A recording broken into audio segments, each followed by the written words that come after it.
오늘 다시 계시록으로 돌아가면서 요한계시록 전체의 요절이라고 할 수 있는 1장 3절에 있는 말씀을 우리 같이 한번 큰 소리로 읽고 들어가겠습니다. 시작. 이 예언의 말씀을 읽는 자와 듣는 자와 그 가운데 기록한 것을 지키는 자는 복이 있나니 때가 가까움이라. 아멘입니까? 오늘 드디어 우리는 요한계시록 7장으로 이제 들어가게 됩니다. 본문은 여섯째 인과 일곱째 인 사이에 끼어 들어간 그런 부분입니다. 이런 것을 이제 삽경이라고 하는데 영어로는 interlude라고 하지요.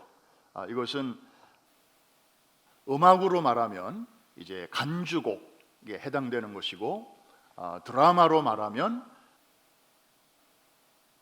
막간의 휴식에 해당되는 그런 부분입니다. 본 계시와 또 다른 본 계시 그 사이에 있으면서 그 앞뒤를 연결시켜주는 그런 역할을 하게 됩니다. 그래서 계시록 6장을 보면 이제 여섯째 인을 떼실 때에 지상에서 어떤 일이 일어날 것인가를 어나운스, 미리 이렇게 예고해 주시는 내용이 있죠. 여섯째 인은 어린 양이 떼시는 그 여섯 번째 인인데, 이것은 시간적으로 볼 때에 예수님의 재림이 정말로 가까운 거의 마지막 때에 되어질 일을 미리 이제 보여 주시는 거죠. 거기 보면 일월성신, 즉 하늘의 천체에 큰 변화가 있을 것이다. 그래서 뭐 하늘이 막 이렇게 종이 말리듯이 말리고, 그 다음에 하늘에 있는 수많은 별들이 땅으로 그저 도토리 떨어지듯이 그렇게 막 떨어지면서 혼비백산한 그 지상에 있는 사람들이 남녀노소 지위고하를 막론하고 이제 숨을 곳을 찾아 막 동굴 속으로 들어가고 뭐 나무 속으로도 들어가고 어떤 공간만 있으면 피하려고 그렇게 들어가는 그런 상황 속에서 그들이 이구동성으로 던지는 질문을 소개하고 있습니다. 그게 바로 요한계시록 6장 마지막 절인데, 어떤 질문을 던지는지 같이 한번 읽어볼까요? 시작. 그들의 진노의 큰 날이 이르렀으니 누가 능히 서리요 하더라. 그렇습니다. 다시 말하면 어린 양의 이 진노의 날에 그것을 피할 자가 과연 누구겠느냐 하는 것입니다. 앞으로 있을 일곱 나팔, 일곱 대접 재앙 중에서도 보호를 받을 사람이 과연 어떤 사람들이냐, 이런 질문으로 끝나고 있습니다. 그래서 이 계시록 7장은 이 6장에 나오는 질문에 대한 대답의 성격을 지니고 있으니 이 7장의 내용이 얼마나 중요하겠습니까? 자, 마지막 때의 무서운 재앙의 날에 하나님의 능력의 보호하심을 받게 될 사람들을 7장에서는 몇 가지로 이렇게 표현을 달리하고 있는데, 한번 잘 들어보시면 여러분들의 신앙생활에 굉장히 도움이 되실 것입니다. 첫 번째로 나오는 표현이 그 유명한 14만 4천이라는 숫자입니다. 많이 들어보셨죠? 근데 사실 이 숫자는 일반 교회 강단에서는 잘 듣기 어려워요. 근데 주로 어떤 사람들이 이 표현을 많이 사용하는가 봤더니 이단들이 많이 써요. 이단들이 많이 이것을 인용합니다. 여호와의 증인 같은 아주 오래된 이단, 혹은 신천지 같은 비교적 최근에 생겨난 이단들은 이상하게 요한계시록의 다른 내용들은 다 비유로 그렇게 해석하면서도 유독 이 14만 4천이라는 단어에 대해서는 문자적으로 해석을 합니다. 그래서 자기들의 교리를 믿고 잘 따르기만 하면 이제 곧 14만 4천을 이루게 된다. 그래서 이 14만 4천 명이 딱 채워지게 되면 세상의 끝날이 온다.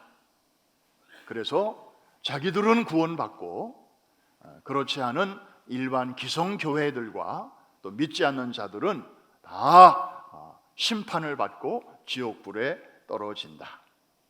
대체로 이런 톤으로 이제 나갑니다.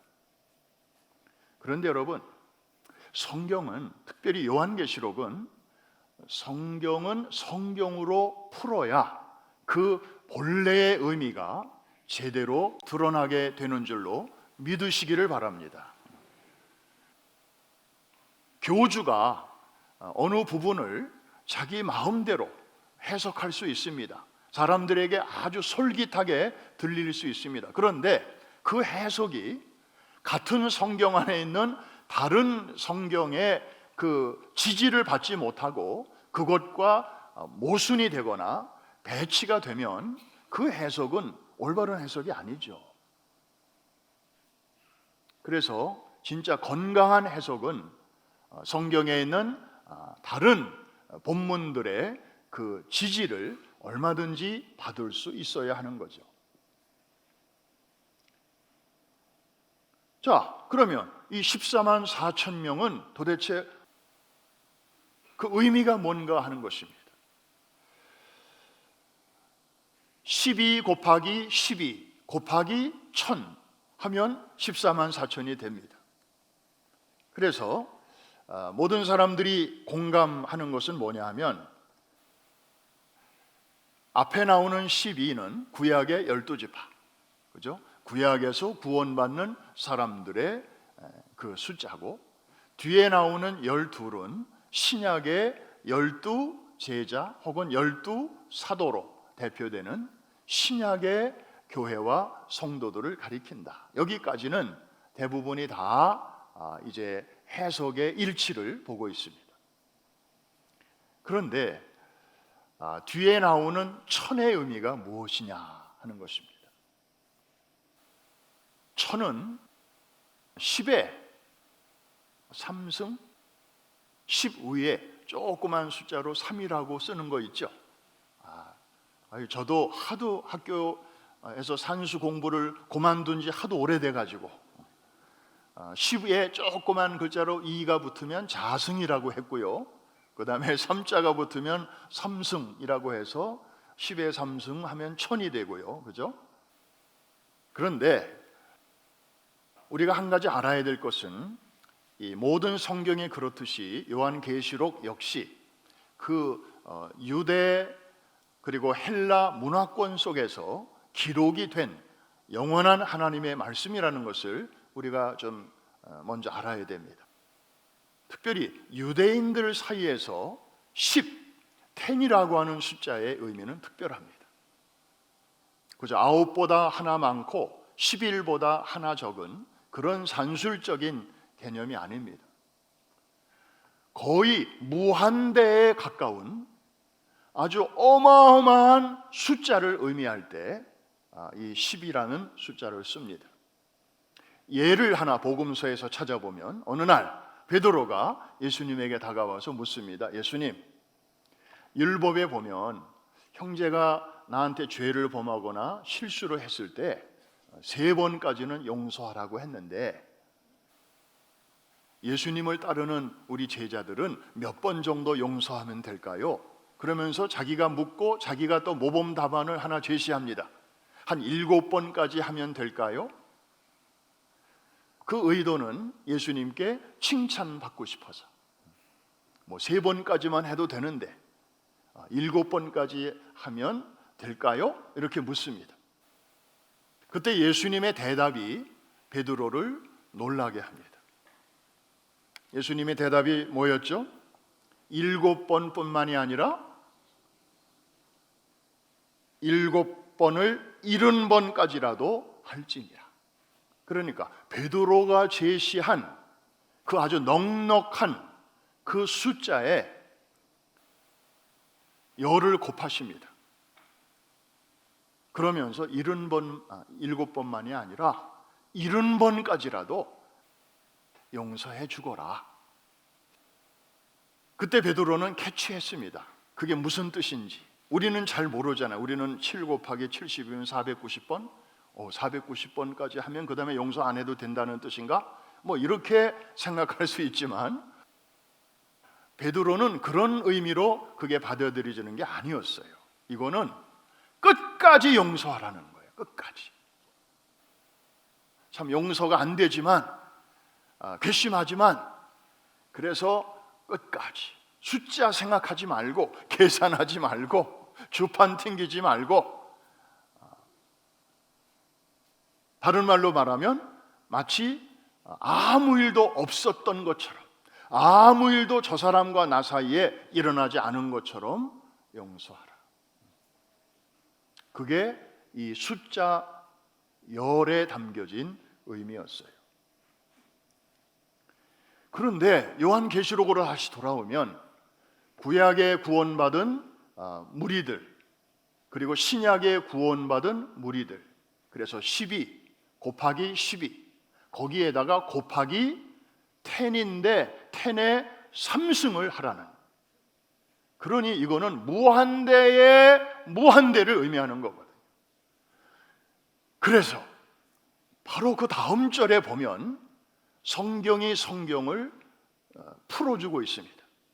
그 14만 4천 명의 의미를 우리가 행여나 문자적으로 집착할까 봐 그 진정한 뜻을 미리 풀어주고 있는데, 9절 말씀 같이 한번 읽겠습니다. 시작. 이 일 후에 내가 보니 각 나라와 족속과 백성과 방언에서 아무도 능히 셀 수 없는 큰 무리가 나와서 흰 옷을 입고 손에 종려가지를 들고 보좌 앞과 어린 양 앞에 서서, 앞에 나오는 그 이스라엘의 12지파와 지금 9절에 나오는 이 표현은 전혀 다른 그룹이 아닙니다. 앞에 나오는 그 광경을 이렇게 풀어주고 계시는 그런 말씀입니다. After this I looked. 그러니까 하나님이 인치시는 12지파의 모습을 이렇게 사도 요한이 보고 있는데, 바로 이어서 이제 저런 광경을 하나님이 보여주시는 것이죠. 아무도 능히 셀 수 없는 큰 무리, 이것은 최종적인 구원에 참여하게 되는 구약의 모든 성도들, 그리고 신약의 모든 성도들의 총수, 그 숫자가 사람 보기에는 얼마나 많은지, 하나님은 그래도 카운트를 하시겠습니다마는 사도 요한의 관점으로 기록한 거니까 아무도 셀 수 없을 정도로 그렇게 허다한 무리를 뜻하는 표현이 바로 14만 4천 명인 것입니다. 문자적으로 해석하면 여러분 계시록이 풀리질 않아요. 여러분 지금 세상 인구가 80억이에요. 8 빌리언. 그 중에서 예수 믿는 크리스천들의 숫자가 지금 15억 명.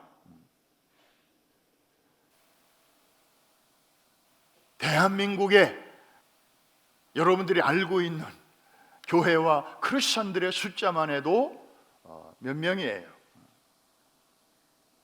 대한민국에 지금 한 17%, 전체 인구의 17%가 기독교인이라고 하는데, 그것만 해도 이미 14만 4천이 넘는데, 그러니까 이 이단들이 자기들이 워낙 소수이다 보니까 그것을 정당화하고, 그리고 자기들만이 깨어있는 교회이고 기성교회들은 다 WCC 이런 데와 손잡고 배도의 길을 걷고 있어서 시대와 역사 앞에 깨어있는 진짜 살아있는 기독교인들은 우리밖에 없다. 이것을 너무 이제 강조하다 보니까 다른 것들은 다 영적으로 해석하면서 이것만 그렇게 집착하고 있는 것입니다. 여기까지 이해가 되시는 분들만 아멘 하십시다. 그래서 다시는 14만 4천 나오면 절대 두려워하거나 피하지 마십시오. 아유 귀찮은 거 왜 얘기해? 나한테 얘기하지 마. 얘기하지 말고 그렇게 하시지 말고 오히려 당당하게 성경에 보면 왜 8절까지만 보냐? 그 다음에 9절까지 봐야지. 9절에 보면 그 14만 4천의 의미를 친절하게 풀어서 설명해 주는데 그것까지 여러분들이 설명을 해 주셔야 됩니다. 이해가 되시면 아멘 하십시다. 그래야 성경 전체가 이렇게 여러분 앞에 이제 풀리게 되어 있는 것입니다. 그런데 이 14만 4천으로 표현되는 그 마지막 날 구원에 동참하게 되는 그 사람들에게는 특징이 하나 있어요. 아무나 거기에 들어가는 게 아니에요. 그 특징을 뭐라고 말씀하고 있는가 하면은 하나님의 인 맞은 자들이라고 하는 것입니다. 무엇을 맞는 자들이라고요? 인입니다. 여러분 잘 들으세요. 마지막 때가 되면, 주님이 다시 오실 날이 가까워지게 되면 이 세상에 사는 모든 인간들은 둘 중에 하나를 누군가로부터 받게 됩니다. 짐승으로부터 표를 받는 사람이 있고 하나님께로부터 인을 맞는 사람이 있습니다. 짐승이 주는 것은 표, 하나님이 주시는 것은 인. 내용이 다릅니다. 받는 거는 같은데 잘 받아야 돼. 엉뚱한 거 받으면 큰일 나요. 자, 묻습니다. 짐승이 주는 거는 뭐라고요? 표.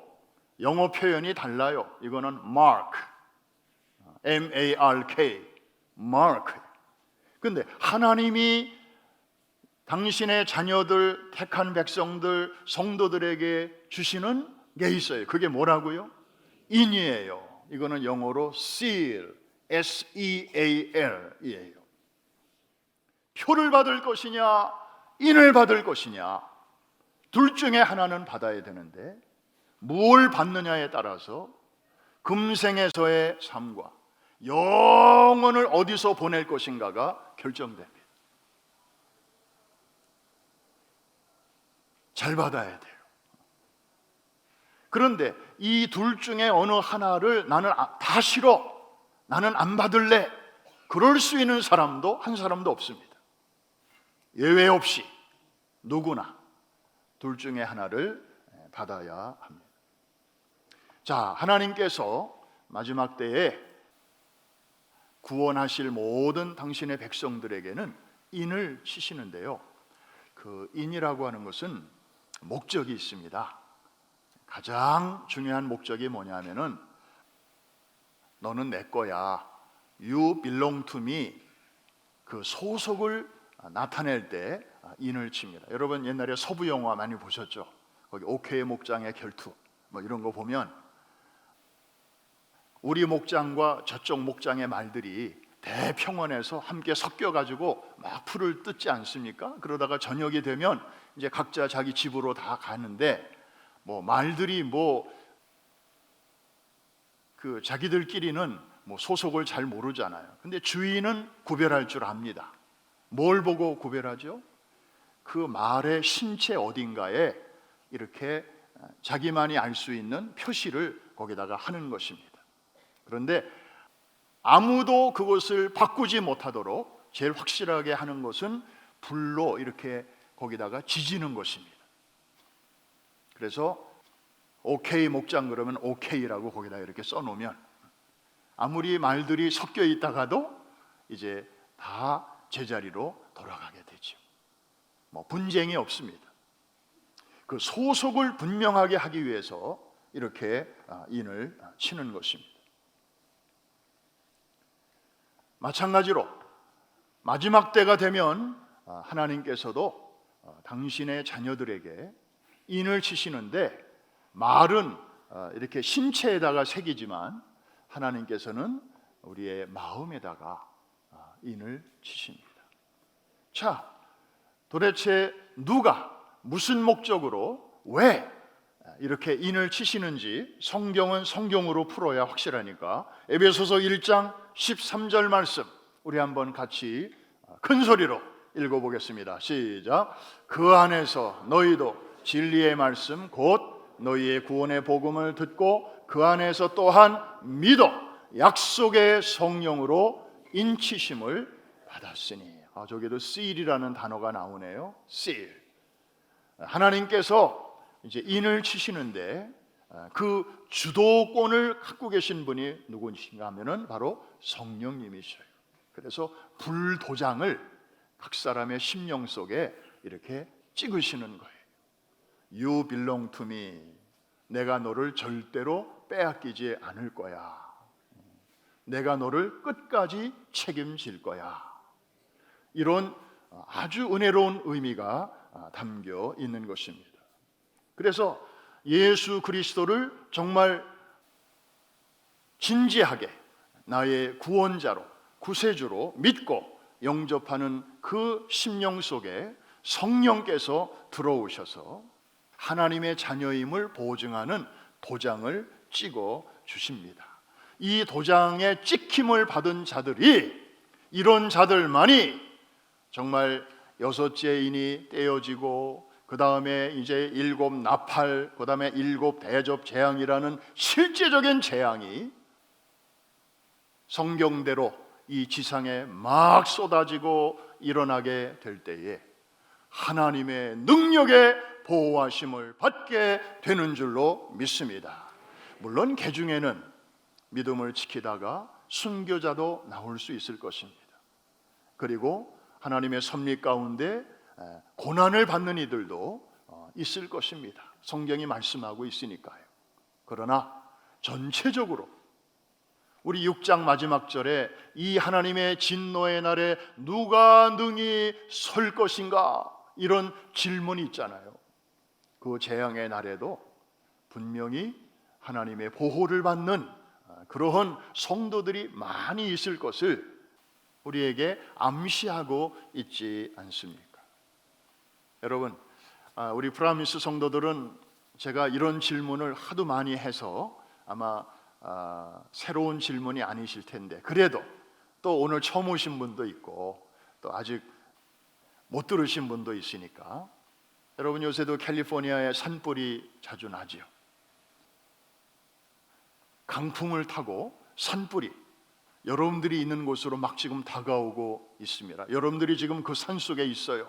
그럴 때 어디로 가면 제일 안전할까요? 1번 꼭대기로 가야 산다. 2번 밑으로 내려가야 산다. 3번 산불이 한번 지나간 자리로 가야 산다. 여러분들 학교 다니실 때 정말 공부를 잘 하셨는지 아니면 통밥으로 잘 찍으셨는지 모르지만 하여튼 눈치가 대단하시네요. 벌써 어감으로 1번, 2번 아니고 3번일 것 같다는 생각이 들죠. 맞습니다. 산불이 한번 지나간 자리, 시꺼멓게 숯불, 숯땡이만 남아있는 자리, 거기가 제일 안전합니다. 왜 그럴까요? 갑자기 바람이 방향이 바뀌어서 내가 있는 그 자리 쪽으로 산불이 다시 올 수도 있어요. 그런데 오다가 앞에서 딱 멈추는 것은 이유가 뭘까요? 내가 있는 그 자리에는 더 이상 태울 게 없기 때문에, 한 번 지나갔기 때문에. 성령의 불이 한 번 지나간 심령, 그래서 우리의 죄과를 하나님이 다 태워주시고 너는 내 영원한 소유가 되었어 라고 하나님께서 도장을 찍어주신 심령은 마지막 날 재앙의 그 산불이 거대한 바람을 타고 쓰나미처럼 우리 앞에 몰려온다 할지라도 가까이 왔다가도 그 앞에서 뚝 설 수밖에 없는 것은 성령의 불이 한번 태우고 지나갔기 때문에. 할렐루야. 이 은혜가 여러분 모두에게 있기를 주의 이름으로 축복합니다. 교회만 그냥 다니는 거로 우리가 만족해서는 안 되는 사람들이에요. 그냥 예수만 믿는다고 천국 갈 것으로 기대하고 살아서는 안 되는 거예요. 지금은 성령 시대입니다. 구약 시대에는 성삼위 하나님이 같이 일하셨지만 성부 하나님께서 주도적으로 일하셨고, 신약 시대의 사복음서 시대에는 성자 예수님께서 앞장서서 일하신 시대였다면, 이제 주님의 부활 승천하시고 다시 오시기까지의 이 기간, 우리가 지금 살고 있는 이 시대야말로 성령께서 앞장서서 불로 인치시는 그러한 구원의 시대인 줄로 믿습니다. 따라합시다. 지금은 성령 시대. 그냥 교회만 다니고 그런 거로 우리가 만족해서는 앞으로 다가오는 그런 시대적인 환난 앞에 어떻게 우리가 감당할 수 있겠습니까? 여러분은 그래도 산전수전 다 겪으면서 한국교회의 부흥도 경험하셨고, 그러니까 그런 대로 좀 직접 간접 체험도 있고 그렇다 손 쳐요. 여러분의 다음 세대는 어떻게 할 수 있겠습니까? 그리고 어린 우리 다음 세대들이 이제 청년이 되고 성인이 될 때쯤 되면 이 세상은 지금도 급변하고 있고 영적으로 도덕적으로 정말 전에는 상상조차 못하던 일들이 공립학교에서 막 가르쳐지고 있고, 아이들은 혼란한 가운데 있는데 앞으로는 더 할 거 아니겠습니까? 그럴 때에 우리 아이들이 어떻게 중심 잡고 누구를 의지하고 버텨낼 수 있겠습니까? 방법은 하나, 성령의 인, 하나님의 인, 성령의 불을 받아야 이 시대를 헤치고 뚫고 나가게 될 줄로 믿습니다. 그래서 우리가 414 윈도우 운동을 하면서 또 우리 가정과 우리 교회에, 그리고 이 지역에 있는 수많은 아이들에게 우리가 복음을 전하고, 이 섬에 있는 아이들을 이 대륙으로 이끌어서 저들에게 부모의 하나님이 아니라 이제는 자기의 하나님을 만나고 예수의 사람, 성령의 사람으로 만들어서 대학으로도 보내고 직장으로도 보내요. 직장 선교사, 캠퍼스 선교사로 보내고자 하는 그런 취지에서 우리가 기도하고 지금 열심히 하고 있는 게 SL 프로젝트 사역인 줄로 믿습니다. 이거 우리가 안 하면 누가 하겠습니까? Who else but us?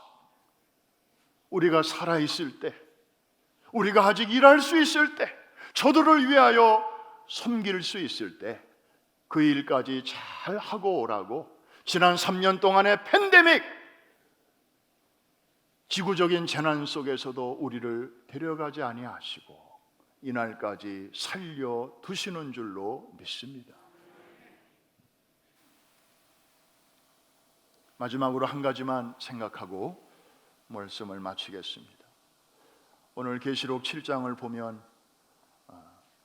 진노의 날에 의연히 설 수 있는 그런 하나님의 백성들 14만 4천, 그리고 그런 사람들은 하나님의 인을 맞은 사람들이다, 이런 말씀을 하시면서 이스라엘의 그 12지파를 쭉 소개를 하시는데 이상하게 안 보이는 한 지파가 나옵니다. 전에는 있었는데, 구약 성경에 보면 엄연히 그 지파가 나오는데, 이 요한계시록 최종적인 구원에 참여하는 그 지파들의 명단을 보니까 안 보이는 지파가 있다 이거예요. 그 지파가 무슨 지파입니까? 단지파입니다. 단지파. 왜 빠졌을까? 왜 누락이 되었을까? 여러분 지도 한번 보십시오. 저 단지파는요, 원래 괜찮은 지파였어요. 거기서 위대한 인물들도 많이 나왔습니다. 대표적인 인물이 삼손, 사사 삼손 말이죠. 단지파 사람입니다. 그 시대에 한몫했던 사람이죠. 그리고 여호수아 때 레위 지파를 제외한 모든 11지파가 땅을 다 받았는데 단지파가 받은 땅 꽤 괜찮은 땅이었어요. 저 지도에 보면 지중해 바닷가에 짙은 초록색으로 되어 있는 바로 저 지역입니다. 저기 욥바 항구가 저기 있어요. 욥바 항구는요, 지중해의 암스테르담이라는 별명을 가질 정도로 아주 아름다운, 욥바라는 그 히브리어 자체가 beautiful, 아름답다라는 그런 뜻이에요. 그리고 얼마 전까지만 해도 이스라엘의 행정 수도였던 텔아비브가 바로 저 단지파의 땅에 있습니다. 여러분, 한 국가가 수도를 정할 때 시원찮은 지역에 정하겠습니까? 도로, 교통, 무역, 또 날씨, 환경 이런 거 다 꼼꼼히 계산한 다음에 수도를 정하는 거 아니에요? 텔아비브이 바로 저 땅에 있다니까요. 그리고 지중해 해변이니까 남북으로 소위 비아 마리스라고 하는 해안길이 저 남쪽의 이집트로부터 저 북쪽의 시리아, 메소포타미아 지역까지 얼마나 이 교통이 수월하겠습니까? 그리고 이스라엘 땅의 중앙부에 이렇게 있고요. 너무 좋은 땅이에요. 물론 몇 가지 애로점도 없지는 않습니다. 그 땅 밑에 보면 블레셋이라는 글씨가 보이십니까? 그 시대에 아주 최대의 위협, 블레셋 족속이 바로 턱 밑에 살고 있었어요. 그러니까 좀 마음으로는 늘 불안했겠죠. 언제 쳐들어올지 모르니까. 그 삼손 시대의 블레셋과 많이 싸우지 않습니까? 그리고 분배받은 땅 안에도 보면 그 원주민들, 아주 오랫동안 살아오던 원주민들이 여호수아 때문에 많이 쫓겨갔지만 마치 게릴라처럼 아주 끝까지 남아서 저항하는 그런 토착 세력들이 있었어요. 그런데 이거는 단지파 땅에만 있는 게 아니에요. 다른 지파들이 받은 땅에도 얼마든지 있어요. 단지파만의 애로는 아니었다 이 말이죠. 그래서 하나님께서는 이제 큰 적을 무찔렀으니 이제 소소한 적들은 너희들이 각 지파별로 믿음으로 잘 싸워서 물리치고 그리고 개간해서 쓸모있는 땅으로 가꾸거라, 이렇게 해서 땅을 주셨단 말이죠. 그런데 이 단지파 사람들은 하나님이 주신 다른 지파가 갖지 못한 그런 장점을 보고 기뻐할 생각은 안 하고 그냥 힘든 거, 어려운 거 그것만 계속 묵상하면서 우리 다른 땅 없나 한번 찾아봅시다. 그래서 정탐꾼을 보냅니다. 정탐꾼들이 이제 이 지역 저 지역 하다가 다른 땅들은 다 다른 지파들이 갖고 있으니까 아무 지파도 소유하고 있지 않은 저 북쪽까지 올라간 거예요. 저 북쪽에 갔더니 헬몬산 밑에, 저 지도에는 단이라고 표현되어 있지만 저거는 나중에 붙여진 이름이고 그 당시에는 라이스 혹은 레센이라는 그런 지역이 있었어요. 거기 가보니까 너무 좋은 거예요. 첫째, 헬몬산 밑이니까 물이 그냥 위에서도 흘러내리고 밑에서도 콸콸콸콸 솟아나오고, 이 이스라엘은 물이 귀한 땅 아닙니까? 그러니까 갈릴리 호수도 우리가 볼 때는 호수인데 그냥 바다라고 그냥 그렇게 말하잖아요. 물이 조금만 있어도 바다래. 얼마나 물이 귀하면. 그러니까 이 사람들이 뿅 간 거예요. 거기다가 북쪽에 갔더니 블레셋하고도 거리도 멀고, 야, 치안 상태도 좋으니 우리와 우리의 자손들이 살기에는 너무 좋습니다. 우리가 그 땅을 본즉 매우 좋더라, 이렇게 정탐꾼들이 보고를 합니다. 결국 이 말을 듣고 이제 민족의 대이동이 이루어집니다. 단지파가 이동합니다. 12지파 중에 하나님이 본래 주신 땅을 등지고 자기들이 새로운 땅으로 이주한 지파는 오직 유일하게 단지파 하나입니다. 여러분, 이사 간 다음에 하나님의 율법에 의하면 각 지파는 1년에 적어도 3차례는 남자들이 성소에 모여서 절기를 지키도록 되어 있습니다. 그 당시에는 예루살렘 성전이 아직 지어지기 전이므로 법궤가 실로에 모셔져 있었습니다. 그래서 각 지파 사람들이 실로에 모였습니다.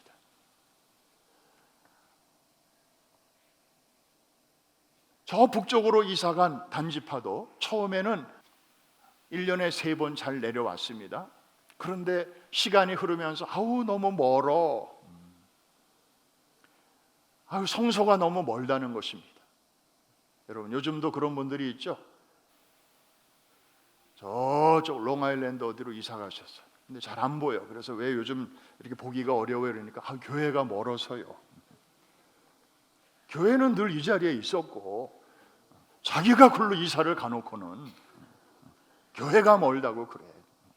우리 집이 멀어서요. 사실 이렇게 얘기하면 얼마나 이뻐요. 근데 교회가 멀댔고, 이 단지파 사람들도 처음에는 그냥 멀다 않고 1년에 3차례는 내려왔었어요. 그런데 힘들다 보니까 3번 옳고 2번 오고 2번 옳고 1번 오고 나중에는 아예 안 내려오고, 그때도 온라인 예배가 있었나 봐요. 그러더니 자기 동네에다가 성소를 따로 차려놓고 거기서 이제 예배를 하는데, 하나님을 예배하면 얼마나 좋겠어요. 단에 금송아지 우상을 세워놓고 눈에 보이지 않는 하나님 대신에 눈에 보이는 하나님을 섬기는 그런 지경에까지 가게 됐습니다. 풍부한 물을 찾아서, 안전하다고 여겨지는 곳을 찾아서 하나님이 주신 그 기업의 땅을 등지고 갔던 그 지파, 결국에 주전 722년 북방의 아수르 제국이 남쪽으로 침공할 때 가장 북쪽에 있다 보니까 제일 먼저 공격을 받았어요. 사라졌어요. 이스라엘의 역사 속에서 단지파는 완전히 흩어지고 맙니다. 그게 끝인 줄 알았더니 아니에요. 요한계시록에 보니까 예수님 재림하시기 직전에 마지막 최종적인 구원에 동참하는 이스라엘의 지파의 리스트에서조차 단지파의 이름은 보이지 않습니다. 영원히 실종된 지파가 되고 말았습니다. 한국의 어떤 신학자가 이스라엘의 단지파에도 단자가 있고, 대한민국의 건국 신화인 단군 신화에도 단자가 있고, 그리고 유대인과 한국인의 문화를 비교해 보니까 굉장히 닮은 점이 많고, 그래서 이스라엘의 그 실종된 단지파가 동으로 이렇게 이동하다가 한반도에까지 들어가서, 그래서 한국인의 피 속에는 단지파의 피가 흐르고 있다. 정신 나간 소리입니다. 돌봐줘야 됩니다. 한국의 신학자가 그런 얘기를 했다는 게 참 국제적으로 망신스럽습니다. 기왕에 갖다 붙이려면 유다 지파를 갖다 붙여야지. 메시아가 나온 그런 지파를 갖다 붙이면 몰라. 구원의 리스트에도 보이지 않는 그런 지파에다가 가장 종교성에 뛰어나고, 미국에 와서 일본 사람들은 두세 사람 모이면 가게를 열고, 중국 사람들은 두세 사람 모이면 식당을 연다는데, 우리 한국 사람들은 두세 사람 모이면 교회를 열고 10사람이 넘으면 깨진다는데, 이렇게 종교적인 열성이 있는 한국인을 감히 단지파와 연결시키다니. 사랑하는 성도 여러분, 말씀을 마칩니다. 왜 이 계시록 7장이라고 하는 이 삽경 중간 계시 안에 14만 4천 최종적인 구원에 동참하게 되는 하나님의 입맞은 자들을 소개하는 이 거룩한 장에 왜 단지파의 스토리가 이어져 나올까? 우연은 아닐 것입니다. 하나님의 어떤 히든 커리큘럼이 있을 것입니다. 오늘을 살아가는 우리들에게 주시는 교훈이 있습니다. 여러분, 이 단지파의 스토리는 우리에게는 더 이상 땅 얘기가 아니죠. 하나님이 금년에 교회를 통하여 여러분 각자에게 맡겨주신 그런 직분 혹은 직책이 있을 것입니다. 어떤 분은 바깥에서 성도들의 차량을 안내하는 일, 또 어떤 분은 가운을 입고 찬양대로 섬기는 일, 어떤 분은 또 다음 세대를 맡아서 교사로 섬기는 일, 또 어떤 분은 식당에서 또 이렇게 매캐한 연기를 맡아가면서 또 봉사하는 일, 수많은 일들이 있을 것입니다. 어떤 분은 장로로, 어떤 분은 안수집사로, 어떤 분은 권사로. 여러분, 이런 일들이 늘 즐겁기만 하겠습니까? 이런 일들이 늘 행복하기만 하겠습니까? 내가 가정도 돌봐야 되고, 애들 라이드도 줘야 되고, 가게도 봐야 되고, 몸도 현찮고, 이런저런 개인적인 일들도 많은데 이렇게 맡겨진 일을 감당하다 보면 참 이것 자체가 부담스러울 때도 있고, 그런 날이 어찌 한두 번뿐이겠습니까? 그럴 때 여러분, 단지파의 교훈을 한 번쯤 꼭 기억하시기를 바랍니다. 가정으로 돌아가서 여러분, 결혼할 때에 주례하시는 목사님이 선포하실 때 뭐라고 하십니까? 서로가 이제 서약도 했고 예물도 교환했으니 축복기도 하신 후에 하나님이 짝지어 주신 것을 사람이 나누지 못할지니라. 그러면 모든 사람들이 아멘 하고 그 사람들이 보는 앞에서 키스까지 했어요. 그런데 살다 보면 늘 깨가 쏟아지기만 합니까? 때로는 내가 저 인간하고 계속 살아야 돼 말아야 돼, 그런 날이 한두 번이겠습니까? 물론 피치 못할 사정이 있을 수 있습니다. 그런데 혹시나 앞으로 그런 순간이 온다면 여러분, 함부로 막 나가지 마시고 단지파의 교훈을 꼭 생각하시기를 바랍니다. 한 번 가지고 안 되면 또 한 번 떠올려 보시기를 바랍니다. 하나님이 그렇게 하라고 이 계시록 7장, 이 엄중한 장에다가 유일한 그 지파의 이야기를 거기다가 써놓으신 것입니다. 오늘을 살아가는 우리에게 경계와 교훈으로, 거울로 삼게 하시려고. 여러분, 자식이 속을 썩일 때가 있습니다. 어렸을 때 그렇게 이쁘고 그냥 눈에 넣어도 아프지 않고, 그 아이 때문에 웃고, 그 아이 때문에 고단한 이민 생활의 시름을 잊어버릴 때가 얼마나 많았습니까? 그런데 아이가 성장하는 과정에서 정말 그 문제만 해결되면 내가 두 다리 쭉 뻗고 잘 수 있겠는데 자식이 짐이 될 때가 왜 없겠습니까? 그럴 때에도 여러분들이 단지파를 기억하셔야 됩니다.